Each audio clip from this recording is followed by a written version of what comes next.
Good evening, everybody. Um, Welcome to our new season, first chat of the year. If you're anything like me, this is quite a shock after being incarcerated these last few weeks in the freezing cold weather. Anyway, I hope you're warm this evening. It's certainly warmed up a bit today. And I thought I chose this picture because it seemed kind of appropriate for the 2024 season. It was pretty bad.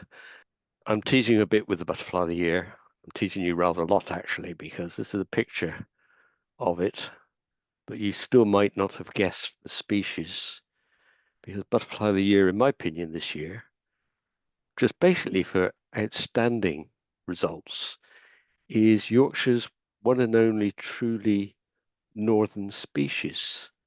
And I guess that might not be a surprising fact, considering how cool it was. Northern brown Argus. Some do love it cool. And we'll more about that shortly. So let's just recap what happened in 2024. And I saw on the news a couple of days ago, 2024, it's official, was the hottest year ever. But for the UK, it was the coolest summer in a decade. Butterfly conservation declared an emergency. Numbers were that bad. Not only butterflies, but also bees. They were down about 50%. Bats also suffered. Many other insects uh, also suffered. And of course, birds that feed off insects, they also had a bad year. So it's pretty universal. A few good things happened, though. Some of the trees that had suffered in the drought of the previous 2 years. Remember, we've had 2 years of quite deep droughts, usually towards the beginning. Well, last year it was in the month of June. The previous, of course, was one of the hottest summers on record. And it's seen the recovery. This year has seen a recovery of trees, but also fauna on limestone areas. And that may well have contributed to the success of the northern brown Argus because it is a very it prospers where its food plant grows, which is extremely dry limestone. But the curious thing, I suppose, which keeps me awake some nights, is we've had 2 cool Julys in a row, but they were in many ways entirely different. July, of course, is when most of our butterfly species are flying. Why was 2024 so bad when 2023 was so good? Remembering the results for last year, 9 of our species had their best year ever in Yorkshire last year. So what causes this? What's the driving mechanism behind this? So that's what we're going to explore tonight. And we're going to also, while we're doing that, look at how the abundance and the distribution of Yorkshire butterflies have changed since the millennium. Now, I've got to put in here a big thank you to all our recorders, particularly our transect walkers. And I happened to sit down the other day and actually work out how much data has been gathered to present this talk. So a lot of the data would date back up to 30 years.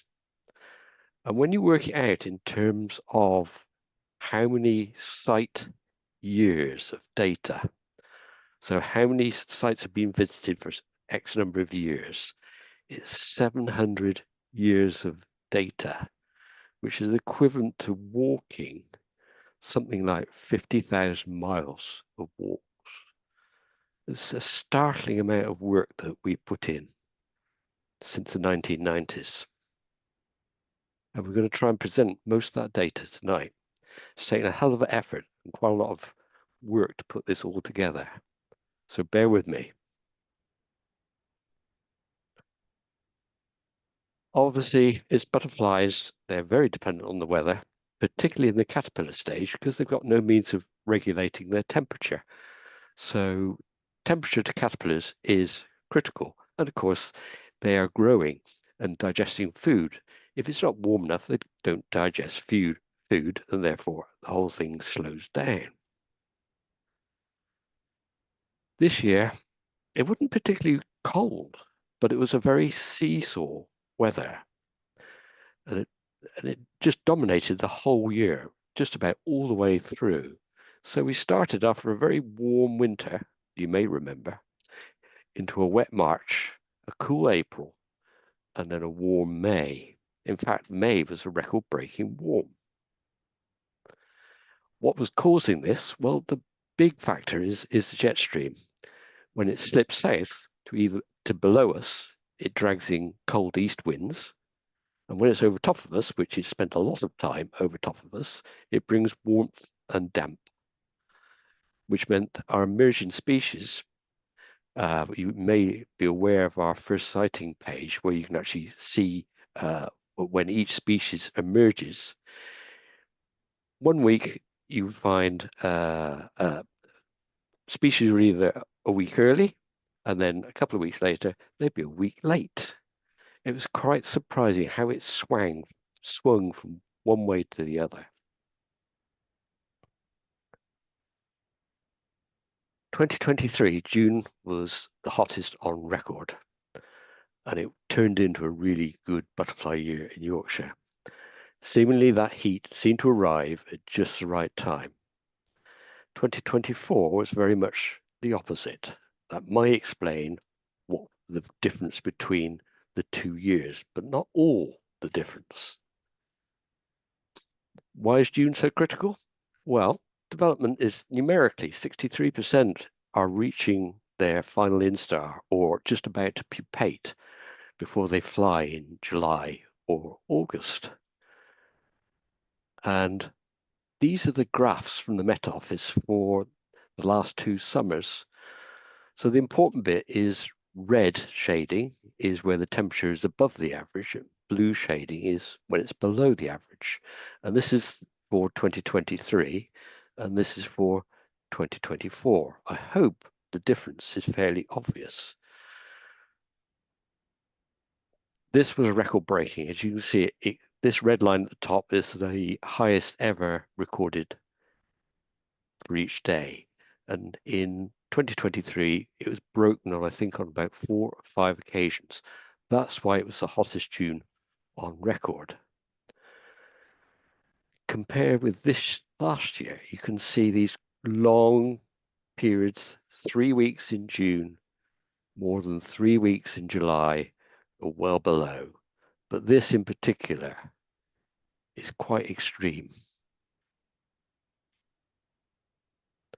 So June 2024 was up to 9 degrees cooler, and a complete mirror image of 2023. 9-degree cooler meant that the average temperature at that time was only just above my fridge temperature. You get the idea, how can caterpillars survive for that period of time? There was going to be a good many fatalities, just from the cold.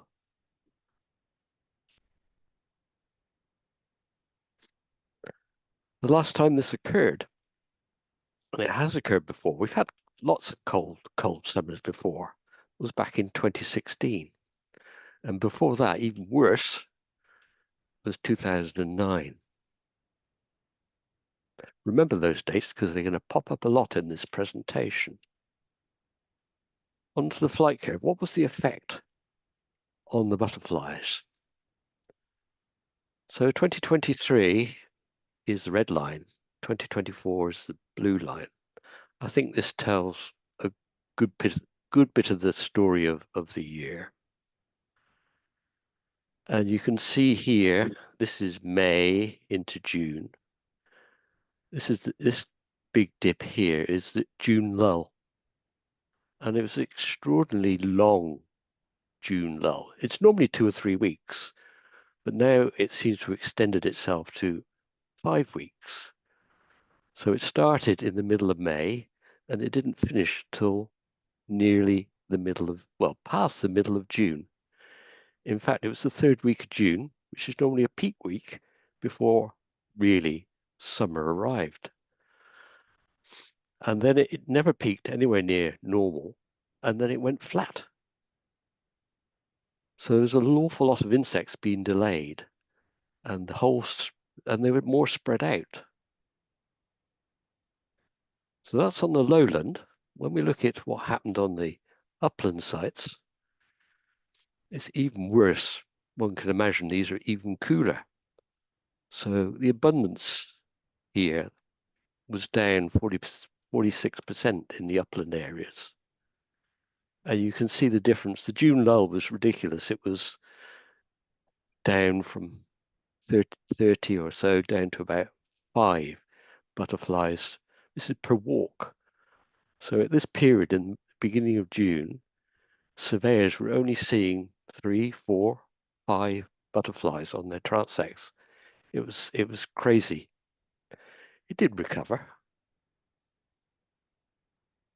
but that tells you quite a story about 2024.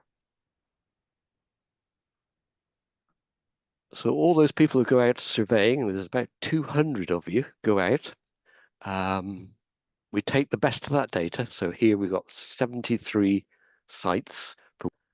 A quarter of our species are down 70%, and half the species were down at least a half.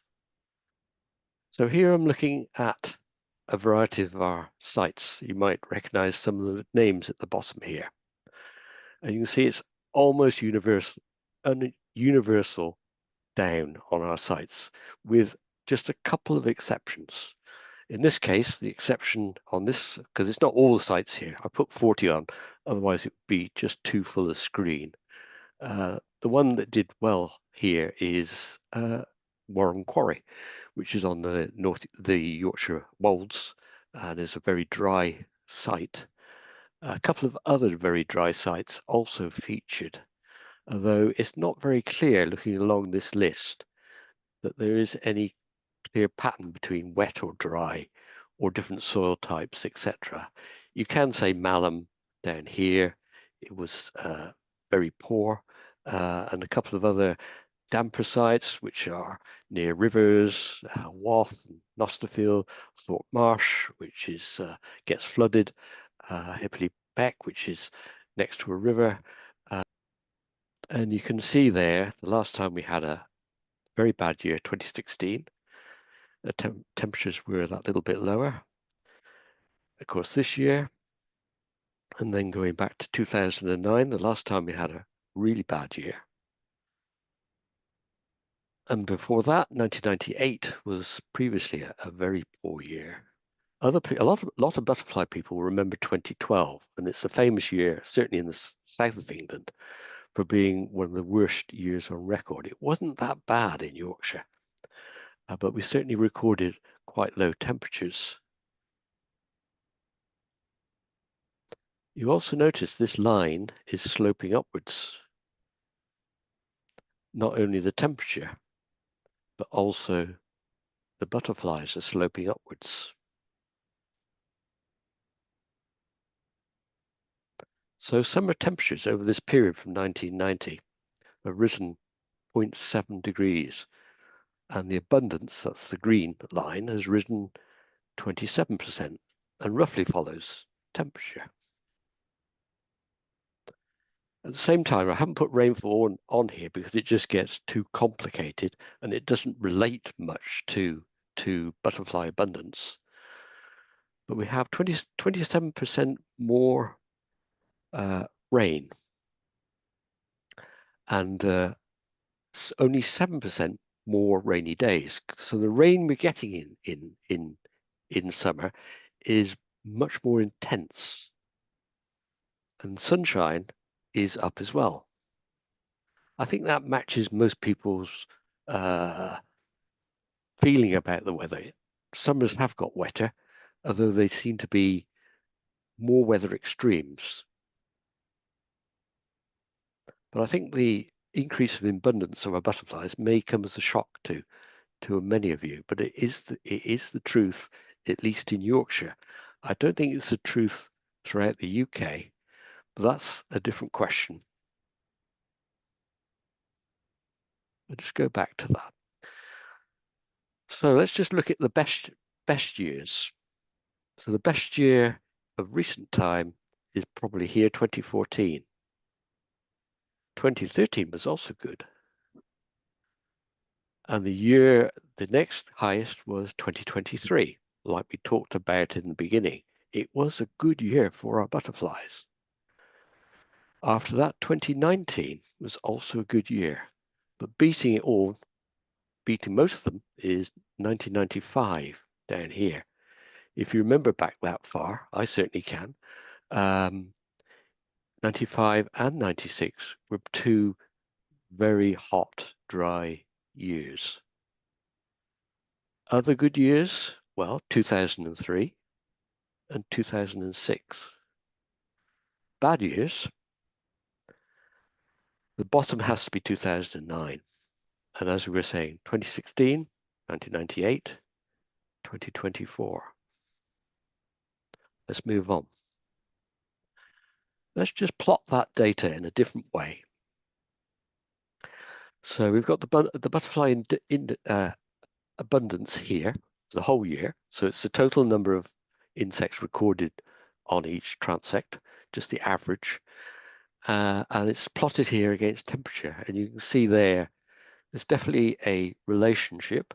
If you do the stats, R squared is nearly 0.5. So it's a good correlation. But you can get a lot more if you look carefully at this graph. Because look where 2009 is, down there.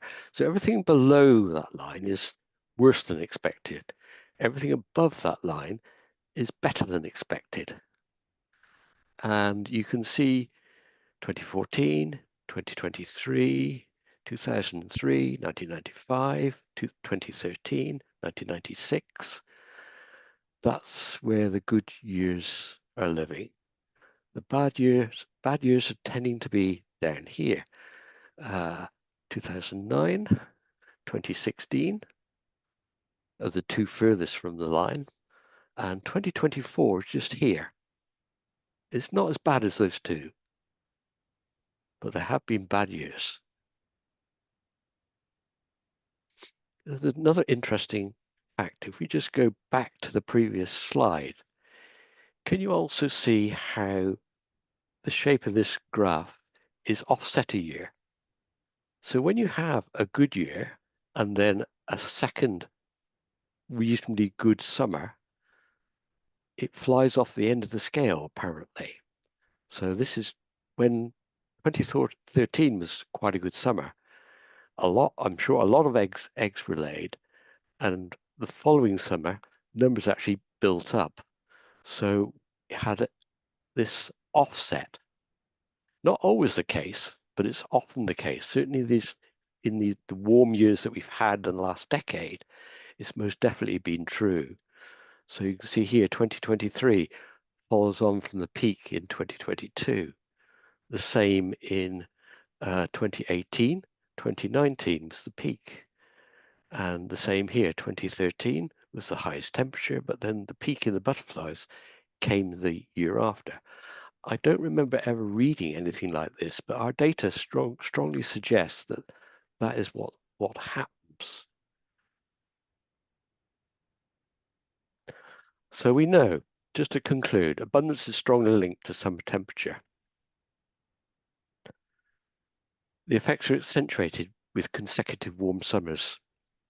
And if we look back at Yorkshire's records, because we've had a lot of new arrivals of new species, but we have a new species arriving in Yorkshire about every 4 years.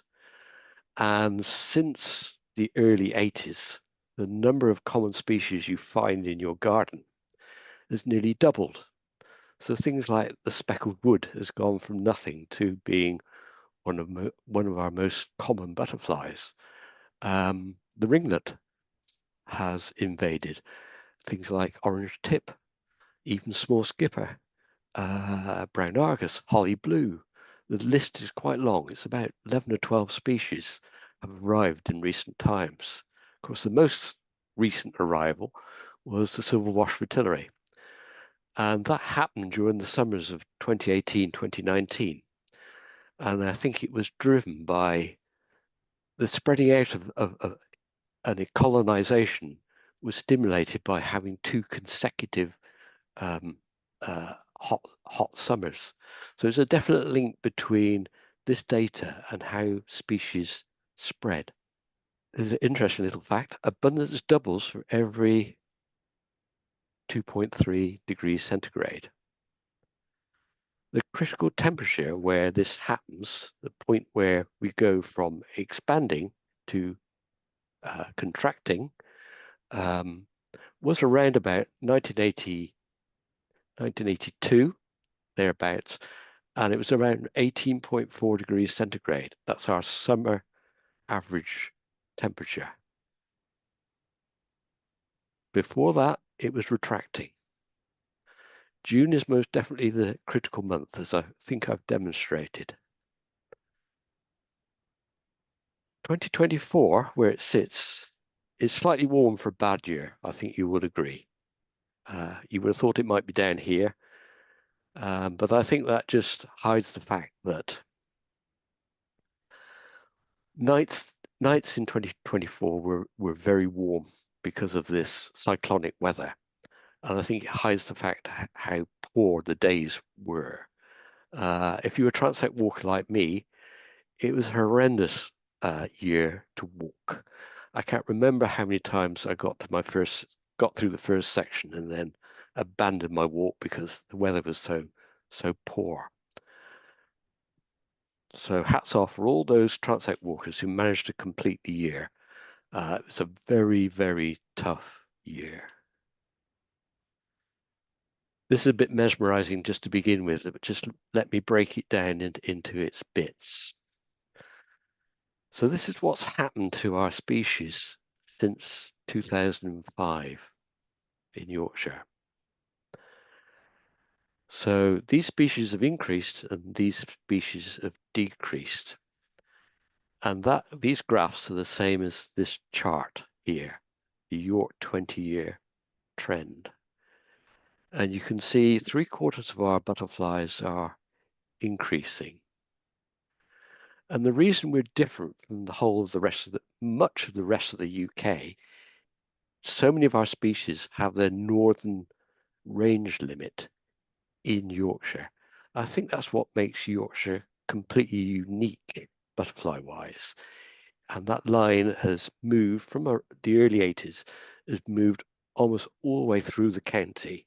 It's still increasing. And if we look at the latest data, there's lots of evidence that species is still spreading, going up, altitude up, spreading into the northern part of the county. And I think the Yorkshire Atlas, if you look at the different years, you begin to see this quite clearly. Many species are still expanding. But having said that, if you look then at the UK figures, which is this second column, then you see not dissimilar figures. Slightly less, of course. They don't have um, they don't have constantly invading species, unlike Yorkshire, but it is very close. But these numbers in Yorkshire are generally that bit higher than they are in the UK, quite significantly. So which species are really gaining? Which ones are we really losing? Which ones should we really be worried about? It's quite a surprising list because there's scarce species and there's common species in this list. So you won't be surprised to see small probe order fritillary, which is seriously going downhill, particularly this year. This year's a very bad year. Small skipper is number 2. Small skipper. Small copper. Green vein white. Who would have thought? It hates the heat. Common blue. Small heath. Now we're getting into species which are threatened. Certainly that's true in the south of England. Small heath is seriously threatened. Duke of Burgundy. Green hair streak is neutral. And then we get into the ones which are gaining in abundance. So things like the large skipper and the peacock, dark green fritillary. If we'd looked at this 2 years ago, that line would have been somewhere up here. It's been having a cracking period, but then 2 years of drought, and it's right back down here again. But you see at the other end, Red Admiral, right at the top there. It just loves the heat. And this is the same throughout Northern Europe. Red Admiral has been biggest winning species of all our species. Then we have the Holly Blue, which has really taken off in the last few years. We're going to look at what's happening in more detail very shortly. Then very briefly, I want you to just look down these lists here. So these are the best years for Yorkshire, and just look how common 2023 is. And other good years, 2018, 2019, 2023. Northern brown Argus, as we know, best year was actually 2016, our coldest. But see how common the years are. They're all good years. But then look at the UK, 2023, again, it features very commonly, 2019. And then we come to the worst years. Now, obviously I can't do the UK figures because they're not out yet, but I can at least give you the Yorkshire figures. It was the worst year for 6 species, and those were small skipper, green vein white, common blue, small heath, dark green fritillary, which had a horrendous time, and the silver wash fritillary. The 2 big fritillaries suffered really badly. I hope that chart was of interest to you. We're going to move on now to the species, and I'm going to whiz through these at fair speed to give you more time for questions if you wish to ask them. So hang on to your seats because this is going to get quite hairy.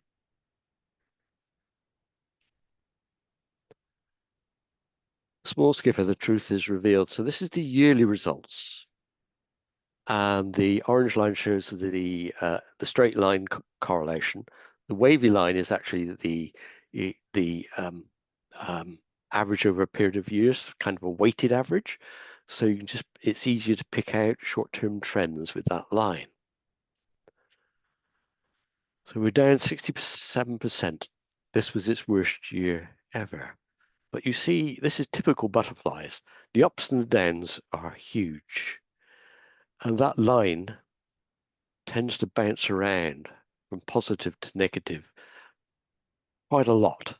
It's very difficult to get a trend on a butterfly without at least 30 years of data. Because if you start, wherever you look, if you start in a dip and you end in a peak, you get a positive slope, and obviously vice versa. So it's very difficult. I could take this back a few more years and that might change the slope completely. I can assure you it doesn't. This is pretty good data, and it's for 20 years, it's moderately accurate. What we can tell from the years where it's been peaked, they are all those years that we've talked about. So 2006, 2013, probably 2 of our sunniest years on record. It responds in the year that is when the sun happens rather than the year after. But it didn't happen in 2022. I have no idea why it didn't respond. Something was wrong for it. And now we've hit an all-time low. The best sites tend to be in the upland. The highest counts are in upland areas.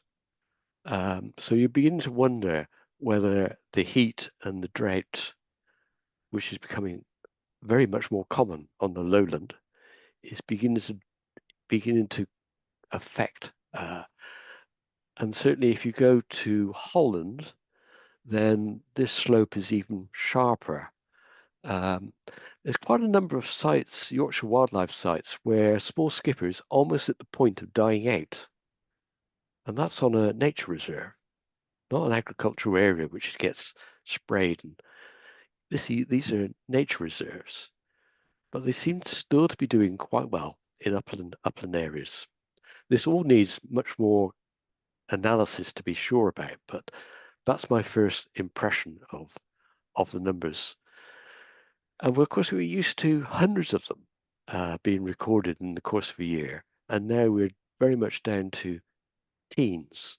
At the same time, all your casual records, the records that you send to your county recorder, which then make up our occupancy. You can't tell abundance, but you can at least tell occupancy. That has fallen by a quarter too. It just seems to be a big climate change loser, and I'm afraid I'm not sure what the reasons are.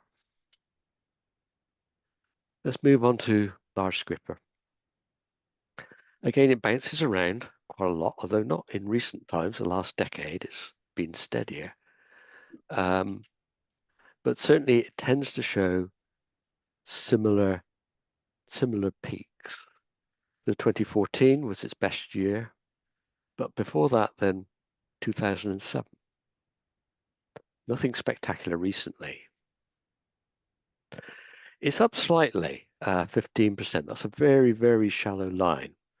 And it generally enjoys the damp.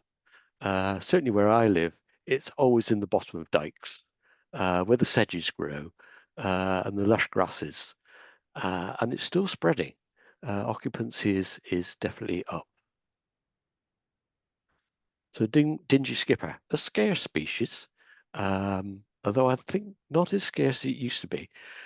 On our monitored sites, it's about a third of our monitored sites have dingy skipper. I can't really think of it as being a rare species. It's definitely showing an increase, certainly in the short term, and it's responding, one would presume it's responding to higher temperatures. Okay, Duke of Burgundy. The decline has slowed. Um, it's down about 25%. But the good news is the occupancy is up over 100%. And this really shows the success of our targeted conservation. You can see the worst year there, 2015, and certainly 2024 wasn't that good. It wasn't bad, but it wasn't that good. Let's move on. So, the whites. The brimstone. This is one of our most remarkable. It's up a remarkable 250% in abundance and a remarkable 2/3 in occupancy. It really is a big climate change winner, and we're just seeing more. So the small white, very similar pattern to the large white, with those good years in 2013. Remember, that's one of our best years, sunny years. 2018 are two very sunny years. 2022, it didn't respond, but certainly the previous summers it did. It is also increasing quite quickly in abundance, and I think the reason for this is farmers are using more brassicas, and you probably see them in the latter half of the year. They're sown directly after cereals, and you get quite a boost in the next generation of whites. If you're lucky enough to see a field which has been sown with a cover crop, you often see large numbers of small whites and sometimes large whites buzzing around. So definitely benefiting from the farming landscape. Green vein white, very much the opposite. It does love the damp, and this is a steady decline. This lowest was 2009 until this year. It really is a climate change loser, down 41% in the last 20 years. And what they think is the problem is with the warmer summers is the quality of particularly garlic mustard, one of its key food plants. Because of rising temperatures, the food quality is decreasing, and that's what's affecting. And it is a more northern species, so it's also moving northwards. Orange tip, definitely one of the winners. It fell back for a period in 2007 to 2016, but now is most definitely on the rise with a big peak in 2019. It's increased 110% in the last 20 years, and occupancy has also risen, and it's also moved up in altitude. Moving on to the blues. So, small copper. I guess this is also one of the bad stories. It's down 41%, and it's very close to its worst ever year, which was 2009. Very close. Occupancy, strangely, occupancy has actually risen, and I don't understand why, but it's definitely a species in decline. There's also a big difference between the good years and the bad years, and quite often it bounces back from bad to quite good. So whether it's losing its parasites during those bad years and then it booms, I don't know. Northern brown Argus, well, it rose during what we call the doldrums, so from 2009 thereabouts, it rose. Then it fell back with a warming climate, and then this last year it shot right back up again.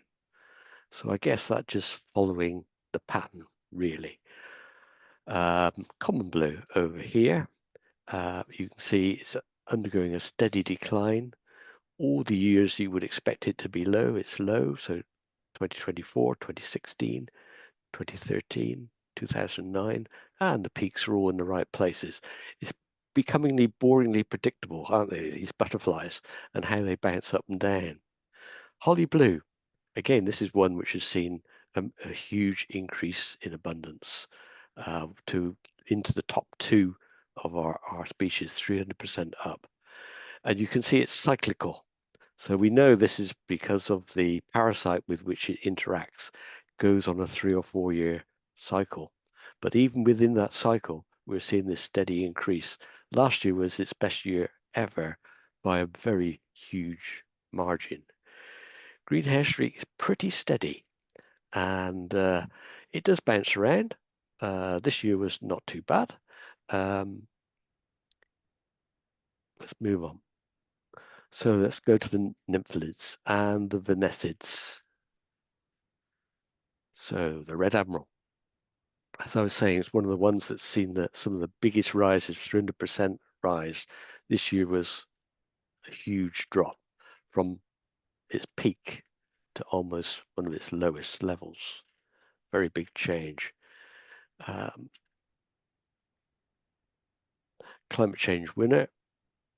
The peak was throughout the whole of Europe, by the way. There's nothing spectacular about red admiral in the UK. Its worst years, 2016 again, 2012, 2009.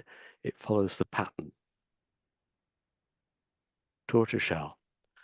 There isn't any other species that shows a 20-fold variation between the good years and the bad years. It's quite remarkable how huge the variation is. Overall, it's very slightly down. In southern UK, it's more down, and it's going through these cycles. I think they're related to environment, but there is also a new parasitic wasp which has come across from Europe, which may be influencing how deep and how big these lumps are. But they are huge, and they're mostly driven by drought in particular. I think what tends to happen is because peacock and tortoiseshell have the habit of laying in bright sunshine, if we have dry conditions, those two species seem to suffer because the leaves of the nettles become unpalatable. They shrivel, they go dark blue, and largely I think the caterpillars just die because of lack of food. And the red admiral is much more selective, and the life cycle is much quicker. And of course, it's a migrant, so it comes in big numbers at the right time in the middle of summer. If it gets it right, and there's the nettle growth is fresh and green, you get this massive explosion in red admirals. I know this particular year, 2023, my local field, almost every single head of nettle, instead of being upright, was kinked over at the top. And when you see a nettle head kink over, you know underneath that fallen over head is a caterpillar of red admiral, and the numbers were huge. So peacock shows similar pattern to the, as I was saying, than the tortoiseshell. Slightly different time scale between these two graphs, by the way. This starts in 2005. Well, I was lucky we can go right back to the 1990s with the small tortoiseshell. The pattern is very similar with the peacock. It shows a small increase, 18%, and occupancy is also up. 2024 was very much a recovery year, and it recovered much quicker than tortoiseshell. I'm hoping next year we'll see tortoiseshell bounce back after 2 years of drought and then a really bad April, which of course is a time when it lays its eggs. While peacock is more laying its eggs in May time, which of course the weather was good, and seemed to have survived a lot better. On most sites, numbers of peacocks actually rose, as you could see from the results.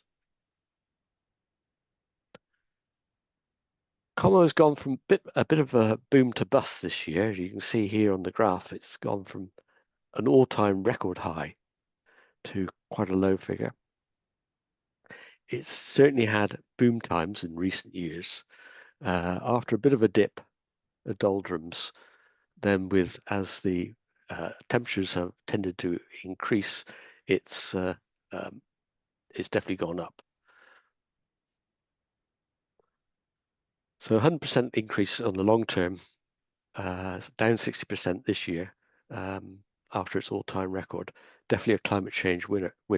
And its worst years, you can see them there, 2009, 2016. Occupancy is also up. Small probe ordered. So it's in a long-term decline. And you can see it's here.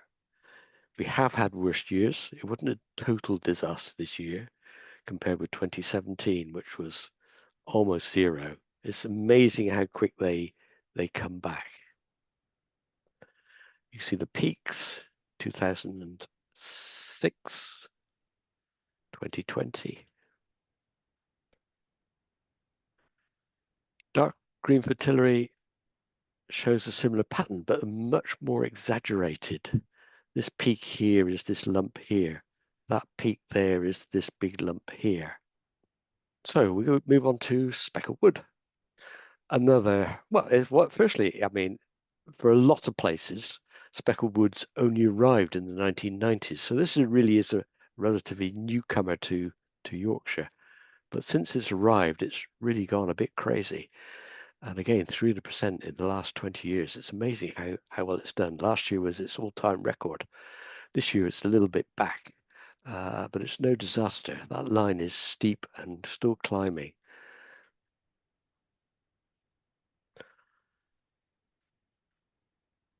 Again, the worst years, familiar, 2016, 2009. And the wall. We think of it as declining. It's not been. I mean, since around about 2015, it's been on quite a steep rise. And it's almost 100% rise since that low point. It certainly seems to have adapted to changing conditions. You've probably heard the theory of why the wall died out. Yes, it's to do with the lengthening, the warmer periods and It tries to have a third generation, but the caterpillars don't get big enough to survive the winter. So it's kind of a suicide generation that you have in October. They never make it. And subsequently, we had a massive decline in the 90s. But it looks like things are improving. And there's other evidence from other countries that this is the case, that war can adapt. And it looks like it's on the recovery. Certainly last year was a pretty good year. And I think nearly a third of our monitored sites actually had war on them, which was quite amazing how it's reappeared. Moving on with the Browns, the good old gatekeeper had an amazing year last year, right up there. And it's been on a steep rise since 2017. You have to say, this last decade has been one of the warmest on record, and Gatekeeper's one that certainly responded to that heat. So a real climate change winner. It had slowly declined in the doldrum years. 2016 was its low point, but then you saw this steady increase. Occupancy also spreading. It still hasn't managed to reach the northern half of the Wolds or onto the North York Moors, and on the Vale of York, it has reached kind of north of Northallerton, but not much further. Meadow Brown, again on the rise. You can see it's recent. 2017 marked a point where it started to rise again quite rapidly. It loves the warm years, 2013, 22, 23. Occupancy also rising. Ringlet.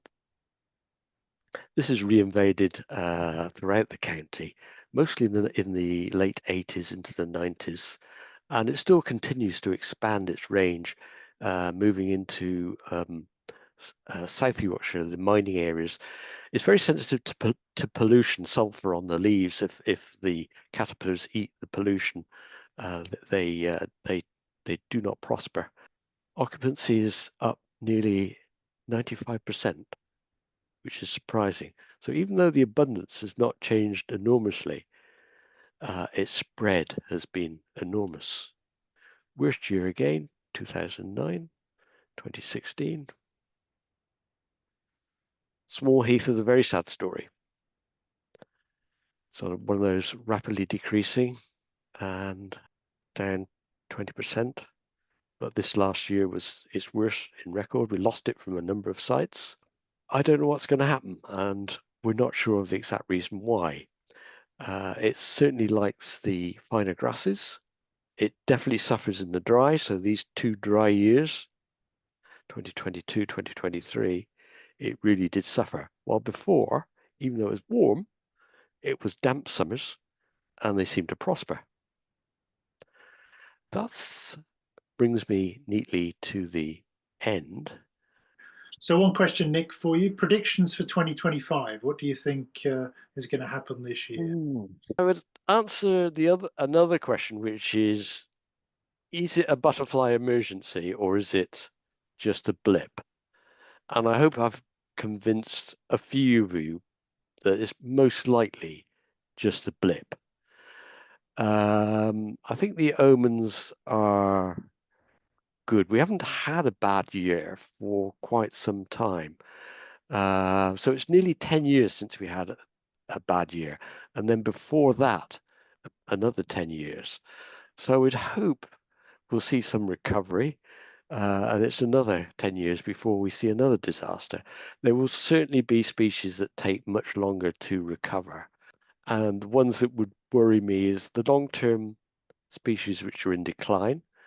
I can't see the small skipper, the small heath, the green vein white, small copper. I think we're going to struggle to see how they're going to recover and turn the corner. I don't think it's anything we've done. I think it's changes in the climate and changes in their nutritional status. Nitrogen, I think, plays a very big part. You may be aware that nitrogen disposition is a key driver on the continent for butterfly decline.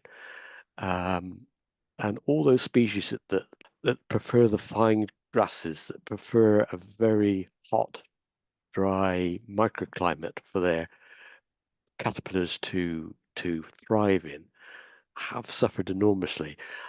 Probably the one in Yorkshire that suffered the most with this is the grayling. It survives on incredibly dry, to such an extent you can say the the the grayling is really at home in the railway ballast. Is its perfect um, breeding area. And I think other species are falling into that same area of you cannot get the fertility low enough.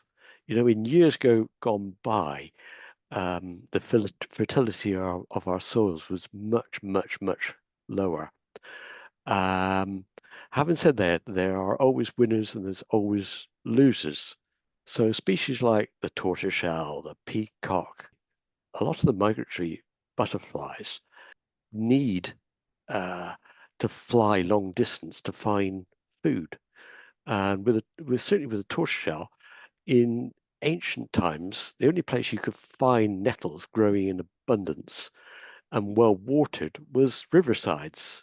And if you look at our results, it's quite often the riverside sites that have the best numbers of that species.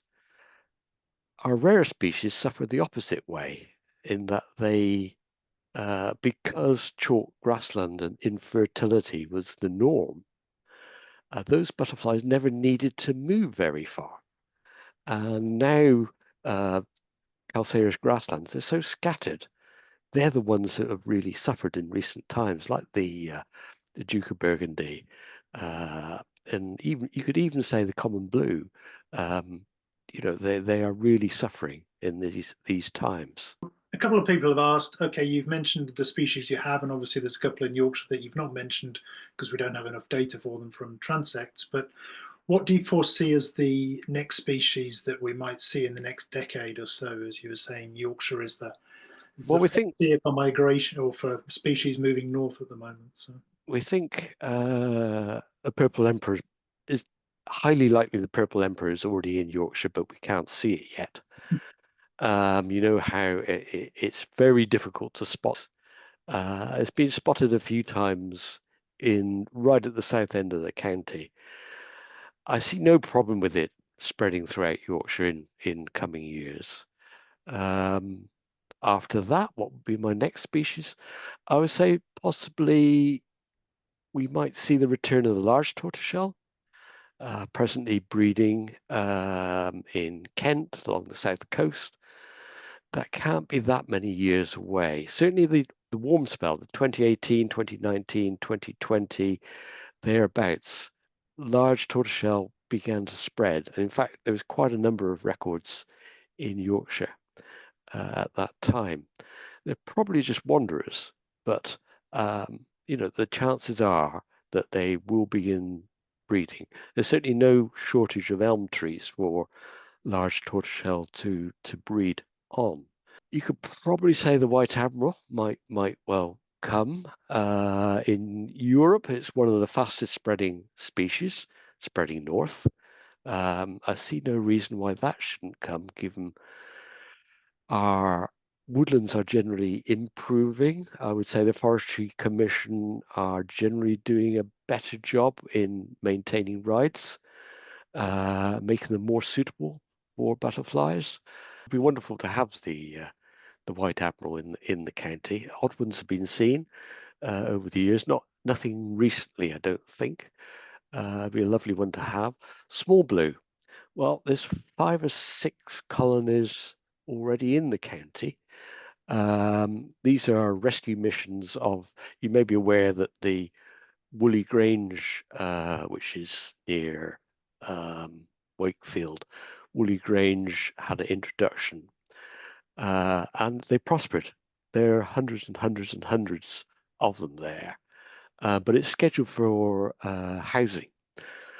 So before it disappears, we've tried to mount a few rescue missions and carefully move some adults there to non-SSSI sites where we could safely allow them to establish. And it's been very successful in actual fact.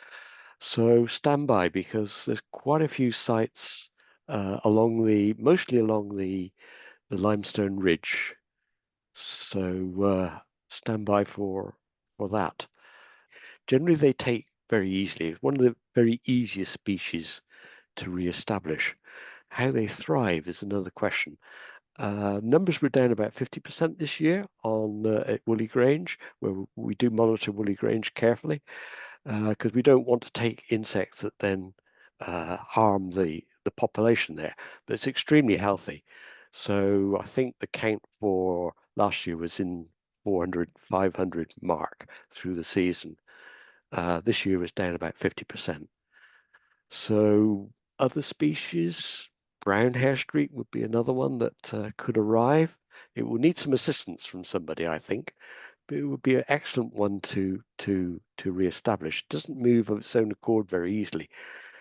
Let's face it, the countryside is so disjointed that we have to help some of these species. And I think that the time is now right to say, if you have a prospering population, then you are able to move some, and they do take quite easily. Certainly in Derbyshire, right on the Yorkshire border, Pleasley Pit, which is just over the border into Derbyshire, an old pit site which developed as a park. It was introduced there, and it's prospering. So transects there are getting 20, 30 brown hair streaks. So eminently suitable for transplant if somebody wants to take on a project. Nick, Yeah, question on where does, obviously we don't have a lot of data on the Essex skipper, but based on more of the casual records and things, where does that fit? I don't think our transect walkers see enough of them to get them to a point where they can successfully separate them.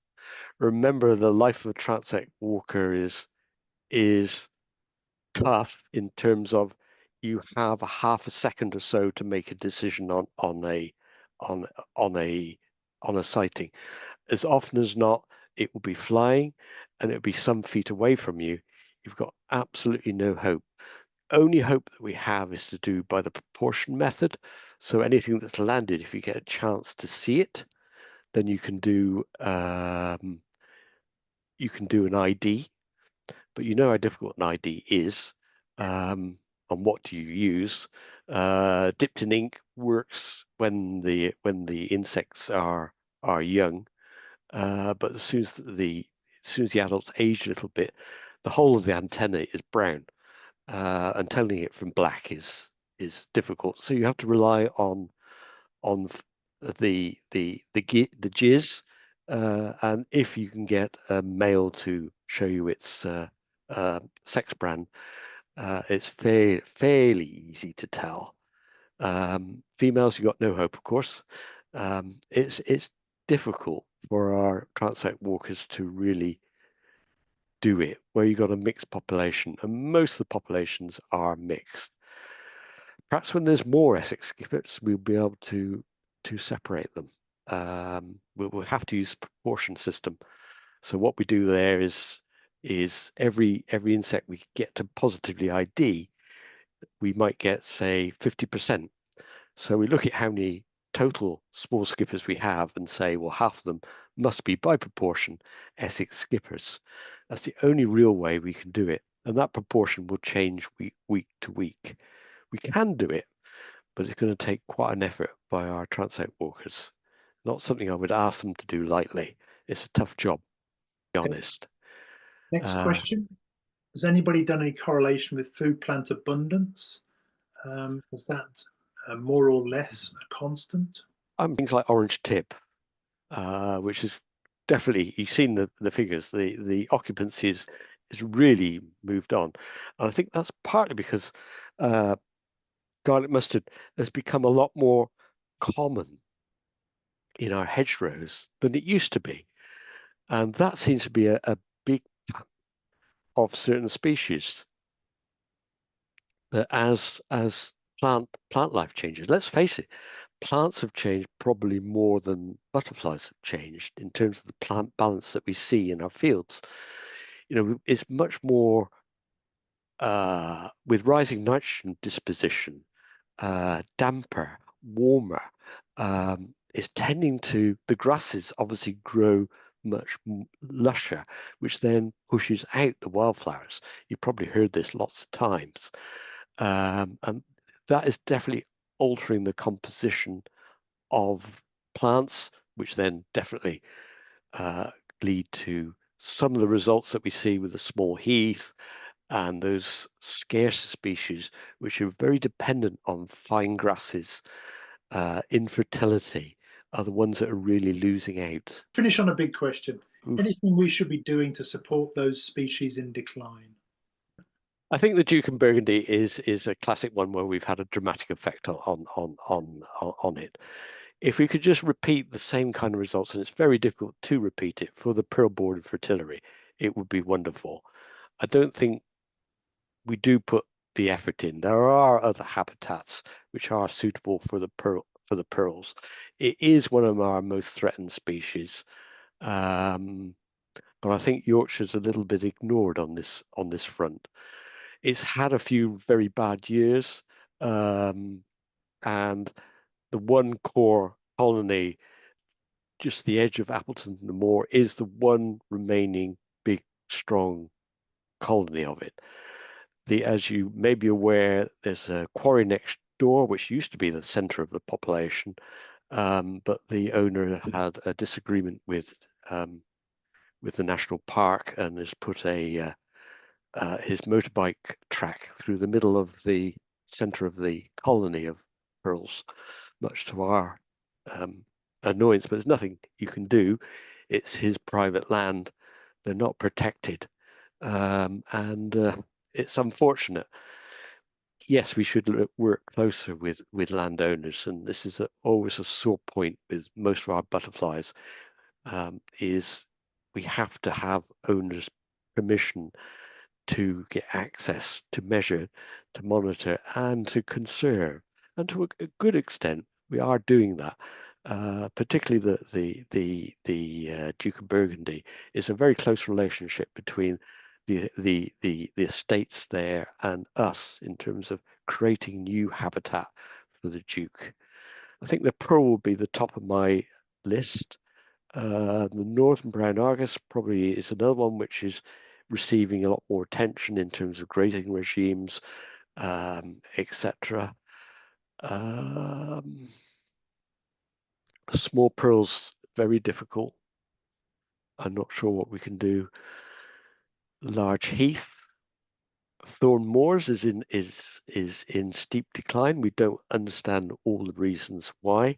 Is it nitrogen? We know they're sensitive to nitrogen, and the numbers there are reaching quite low figures. And it used to be by far one of the biggest colonies in the UK. Literally, you could go there and see hundreds. Now you're lucky if you see ones and twos. It's all monitored, carefully monitored by us and the authorities there at Natural England.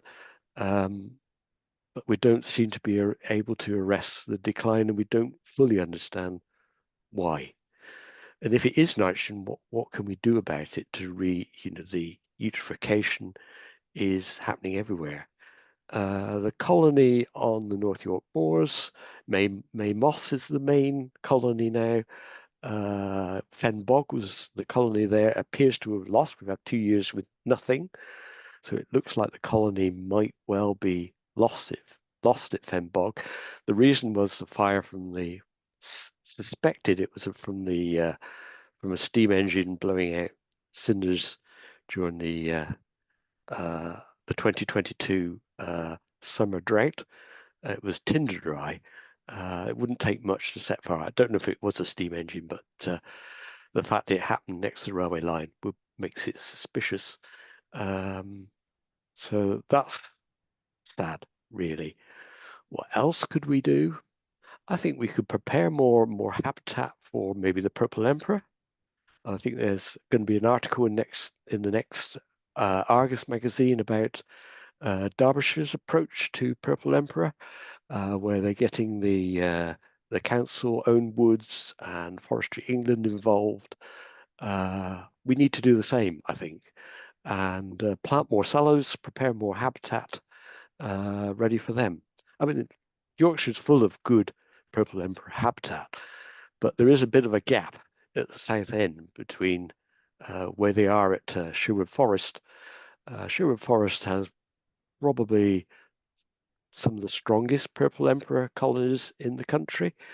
It's quite remarkable how quickly they've spread to Sherwood. I would say they're definitely in Yorkshire, but they're just very, very difficult to see unless you're if you know Purple Emperor well and what it looks like when it's flying. It's a very big black and white butterfly that glides and soars. It's quite characteristic in its flight. But of course, it spends a lot of its time sat on the top of trees, and skilled person with binoculars can generally find them quite quickly, looking for a master tree. There usually is a master tree or a high tree, which is used as a perch for males. Anybody is interested in a trip to go and see the Purple Emperor, I would say your chances of success are good if you get the right day. Go to Wellow Park. That's Wellow, Wellow Park, which is just the north side of Sherwood Forest. I've seen 3, 4 together. In fact, if you go early enough when it's still cool, I've actually put one on the end of my finger and picked it up and photographed it on the end of my finger. They can be quite tame. Absolutely gorgeous creatures.